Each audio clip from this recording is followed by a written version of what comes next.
एक बार फिर से स्वागत है हमारे YouTube चैनल में एक नई पौराणिक कहानी के साथ। हिंदू धर्म में हर त्योहार का अपना महत्व है। दिवाली के अगले दिन गोवर्धन पूजन की परंपरा सदियों से चली आ रही है। यह पूजा भगवान श्री कृष्ण के अवतार के बाद द्वापर युग से प्रारंभ हुई। यह ब्रजवासियों का मुख्य त्योहार है। गोवर्धन पूजा को अन्नकूट का पर्व भी कहा जाता है। हिंदू कैलेंडर के अनुसार गोवर्धन पूजा कार्तिक माह के शुक्ल पक्ष की प्रतिपदा यानी पड़वा तिथि को मनाई जाती है। ये त्योहार उत्तर भारत में खासकर मथुरा, वृंदावन, नंदगांव, गोकुल, बरसाना में बड़ी धूमधाम से मनाया जाता है। इस दौरान घर के बाहर गाय के गोबर से गोवर्धन पर्वत, गोधन यानी गाय, और भगवान श्री कृष्ण की पूजा का विशेष महत्व है। इसके साथ ही वरुण देव, इंद्र देव और अग्निदेव आदि देवताओं की पूजा का भी विधान है। बहुत कम लोग ये जानते हैं कि गोवर्धन पूजा आखिर क्यों की जाती है। गोवर्धन पूजा का महत्व क्या है? पौराणिक कथा के अनुसार एक बार ब्रज में पूजा का कार्यक्रम चल रहा था। सभी ब्रजवासी पूजन कार्यक्रम की तैयारियों में जुटे हुए थे। ये सब देखकर भगवान श्री कृष्ण व्याकुल हो जाते हैं और अपनी माता यशोदा से पूछते हैं, मैया, ये सब ब्रजवासी आज किसकी पूजा की तैयारी में लगे हैं? तब यशोदा माता ने बताया कि ये सब इंद्रदेव की पूजा की तैयारी कर रहे हैं। तब श्री कृष्ण फिर से पूछते हैं कि इंद्रदेव की पूजा क्यों करेंगे?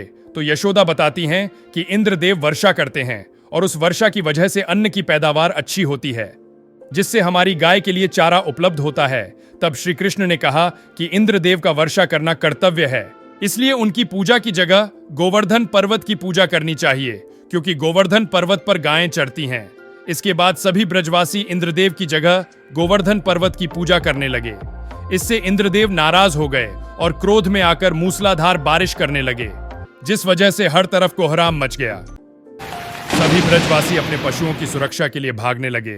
तब यह देखकर श्री कृष्ण ने ब्रजवासियों को मूसलधार वर्षा से बचाने और इंद्रदेव का अहंकार तोड़ने के गोवर्धन पर्वत को अपनी सबसे छोटी उंगली पर उठा लिया और उनके सुदर्शन चक्र के प्रभाव से ब्रजवासियों पर जल की एक बूंद भी नहीं पड़ी और सभी ब्रजवासी, गोप गोपिकाएं और सभी गायें उस पर्वत की छाया में सुखपूर्वक रहे।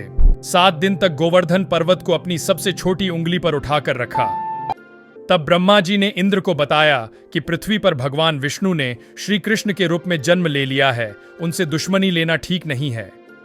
तब श्री कृष्ण अवतार की बात जानकर इंद्रदेव को अपनी गलती का एहसास हुआ।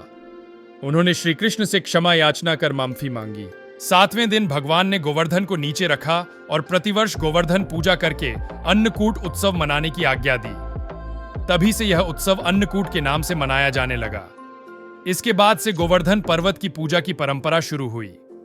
इस पर्व में अन्नकूट यानी अन्न और गोवंश की पूजा का बहुत महत्व है। घर पर अन्नकूट गोवर्धन पूजा कैसे करें? सबसे पहले घर के आंगन में गोबर से गोवर्धन का चित्र बनाएं। इसके बाद रोली, चावल, खीर, बताशे, जल, दूध, पान, केसर, फूल और दीपक जलाकर अनेक प्रकार के पकवान, मिठाई, खाद्य सामग्रियों से भगवान को भोग लगाकर गोवर्धन भगवान की पूजा करें।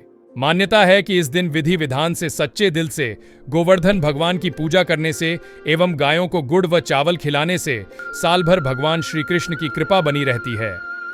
इस दिन गाय की पूजा करने से सभी पाप उतर जाते हैं और मोक्ष प्राप्त होता है। ओम क्लीम उद्धाताय उद्धारिणे नमः या ओम क्रीम कृष्णाय नमः। गोवर्धन पूजा के दिन विशेष मुहूर्त में गिरिराज जी का ध्यान करते इन मंत्रों का जाप करने से विशेष लाभ की प्राप्ति होती है और गोवर्धन महाराज के साथ में भगवान श्री कृष्ण जी का भी आशीर्वाद मिलता है।